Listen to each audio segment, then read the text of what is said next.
नमस्कार दोस्तों, मैं अंकुर उपाध्याय स्वागत करता हूं आप सभी का आपके अपने YouTube channel share market analysis में।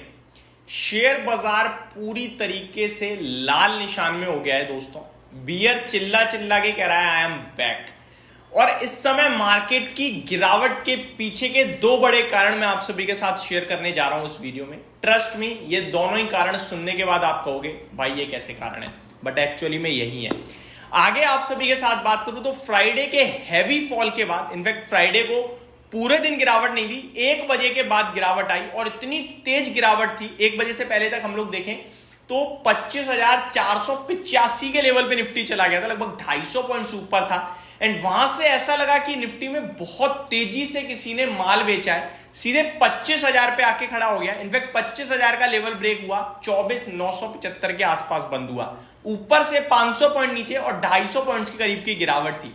उस गिरावट के बाद पूरे एशिया के मार्केट, पूरे यूरोप के मार्केट्स और अमेरिका के मार्केट्स फ्राइडे को देखने के बाद वीकेंड के दौरान मुझे लगा एक बाउंस बैक मार्केट अटेम्प्ट कर सकता है। ओवरसोल्ड मार्केट है, वन साइडेड 1200 पॉइंट उठा है, मे बी 250 से 300 पॉइंट एक बाउंस बैक दे सकता है। अमेरिका लाइफ हाई लगा रहा है। आज भारतीय बाजार खुला भी था, अच्छा बाउंस बैक लग रहा था आएगा, लगभग 100-125 पॉइंट ऊपर गया एंड वहीं से घूम गया। शुरुआती आधे घंटे में ही आपको दिख गया स्क्रीन पे कि बाउंस बैक दोस्तों बहुत छोटा है और निफ्टी लगभग 25,143 के हाई लगाकर तुरंत नीचे आया और फिर उसने मुड़कर वापस नहीं देखा। ये सारी कहानी ठीक ठीक चल रही थी दोस्तों 3 बजे 2:50 तक। 2:50 के समथिंग बैंक निफ्टी कुछ इंटरेस्टिंग करने के लिए तैयार होता है। दोस्तों मैंने आपके साथ एक वीडियो बनाई थी इससे प्रीवियस, जिसमें मैंने कहा कि शायद आज जो फर्स्ट हाफ में सेलिंग हुई है, फर्स्ट हाफ में एफआईआईज एक्टिव नहीं होते हैं नॉर्मली, क्योंकि उस समय ज्यादातर कंट्रीज कहीं ना कहीं नींद में हो रही होती हैं। क्योंकि अमेरिका अगर आप नोटिस करो तो सुबह जब हम 10 बजे होते हैं तो उनका रात हो रही होती है अच्छी खासी। तो वो ज्यादातर जो एक्टिव होते हैं एफआईआईज वो करीब 1 बजे के बाद होते हैं, या फिर आप कह सकते हो जब यूरोप के मार्केट्स ओपन होते हैं 12:30-1:30 बजे करीब, तब एफआईआईज कहीं ना कहीं ट्रेड लेना शुरू करते हैं ग्लोबल मार्केट्स को देखकर। तो जो सेकंड हाफ में होता है उसको देखकर हम सोचते हैं ये एफआईआईज ने किया है, और जो फर्स्ट हाफ में होता है उसको देखकर हम लोग प्रिडिक्ट करते हैं ये डीआईआईज ने किया है, डोमेस्टिक इंस्टीट्यूशंस ने किया है या फिर फॉरेन इंस्टीट्यूशंस ने किया है। आज सुबह नीचे आ रहा था बाजार, पूरे दिन नीचे आ रहा था, लेकिन लगभग 1 बजे एक अटेम्प्ट आया तेजी का, फिर वापस नीचे आ गया।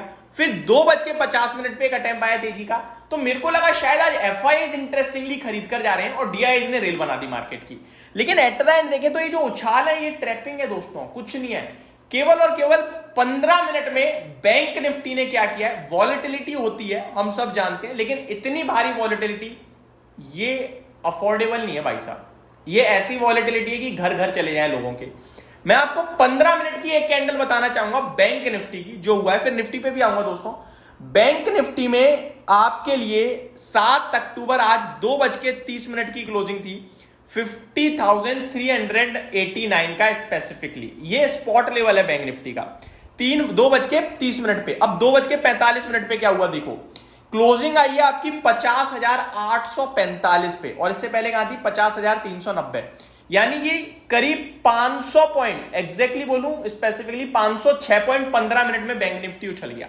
15 मिनट में 506 पॉइंट उछल गया। केवल इतना ही नहीं, अब अगले 15 मिनट पे आओ, ये हो गया 2:45 तक। अगर मैं 3 बजे तक की बात करूं, यानी 2:30 से 3 के बीच में क्या हुआ, 50,390 से एग्जैक्टली बताता हूं मैं आपको, 50,390 लो देखिए, माफ कीजिए मैंने आपको क्लोजिंग बताई है, मेरे को लो बताना है आपको।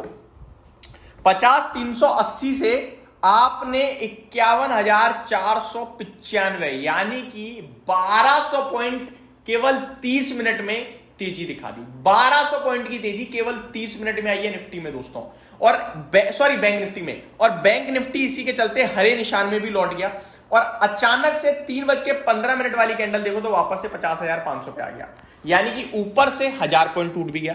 तो बैंक निफ्टी ने विद इन, अगर मैं टोटल काउंट करूं तो 45 मिनट्स में क्या किया, पहले 1200 पॉइंट भागा, फिर भागने के बाद 1200 पॉइंट से 1000 पॉइंट गिर गया।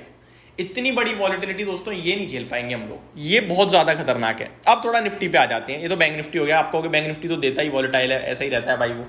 तो बैंक निफ्टी भी कोई कम नहीं है, निफ्टी भी कोई कम नहीं है दोस्तों। आपके लिए 2:24 बज के 24,721 था, और 3 बजे तक ये हो गया 24,925, यानी कि ऑलमोस्ट यहां भी 200 पॉइंट का मूव और वापस से अभी टूट गया है 24,775 पे डेलो की तरफ बढ़ रहे हैं। तो वॉलेटिलिटी नहीं है, ये हाई वॉलेटिलिटी है। यहां कोई नहीं खरीद रहा है, ऐसा लग रहा है। यहां जो भी उछाल आ रहा है वहीं पे दबा के माल बेचा जा रहा है। केवल और केवल रिटेल इन्वेस्टर है जो उछाल में कह रहा है बस भागने लगा बाजार और पैसा लगा रहा है और तुरंत 20 मिनट में अपने आप को नुकसान में पा रहा है। अब मैं आ जाता हूं दो कारणों पे जो मैं आपके साथ शुरू में ही शेयर करना चाहता था। मैंने पूरा बाजार आपके साथ फ्राइडे 1 बजे से अभी तक डिस्कस कर दिया।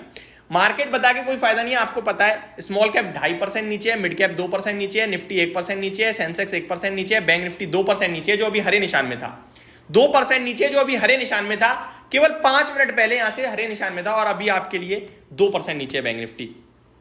कारण सुनिए आपकी, कारण क्या है दोस्तों? कारण है सेलिंग, FIIs की कह लो, और आज तो मेरे को DIIs का भी फिगर नेगेटिव आता दिख रहा है। तो कारण पहला है सेलिंग बड़े इन्वेस्टर्स की तरफ से और इंस्टीट्यूशंस की तरफ से, और दूसरा कारण है रिटेल कैटेगरी का डरना, वो नहीं खरीद रहे अब, और जो जैसे ही खरीद रहा है वैसे ही लॉस में आ रहा है और अब मौके ढूंढेगा वो बेचने के। ये दो ही रीजन है दोस्तों, अदरवाइज इजराइल ईरान से कोई नेगेटिविटी नहीं आई है, आपके लिए ग्लोबल कुछ नेगेटिव नहीं हुआ है, आपके लिए पूरा यूरोप करीब 0.42 आधा % नीचे है, बस ज्यादा कोई खास बड़ी गिरावट नहीं है। अमेरिका में डाउ फ्यूचर्स केवल 200 पॉइंट नीचे है, कोई ज्यादा खास नीचे नहीं है। तो क्या रीजन है? केवल और केवल सेलिंग का। और चाइना का बाजार कल खुल रहा है, बड़े लेवल पे चाइना के मार्केट में पैसा जाएगा दोस्तों, और वो पैसा जा रहा है भारत के मार्केट से। तो यही सिर्फ रीजन दिख रहे हैं मेरे को, और इस रीजन में आपको क्या करना है? सिर्फ शांति से बैठना है। पोर्टफोलियो खाली करना भी कोई एक अच्छा विकल्प नहीं है, इस पे मैं हर वीडियो में बोल रहा हूं।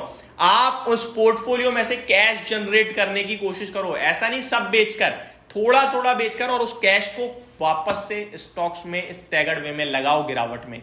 अदरवाइज गिरावट में बेच के भागोगे, वापस से तेजी में आके खरीदना पड़ेगा। और इस समय फ्रेश कैपिटल लगाने जा रहे हो कि अरे बहुत गिरावट हो गई, तो आप हो सकता है बहुत जल्दबाजी कर रहे हो, क्योंकि अभी तो बड़ी डिप बची है मुझे लगता है। ये मेरी तरफ से अपडेट थी। Thank you so much for watching this video. Have a great day guys.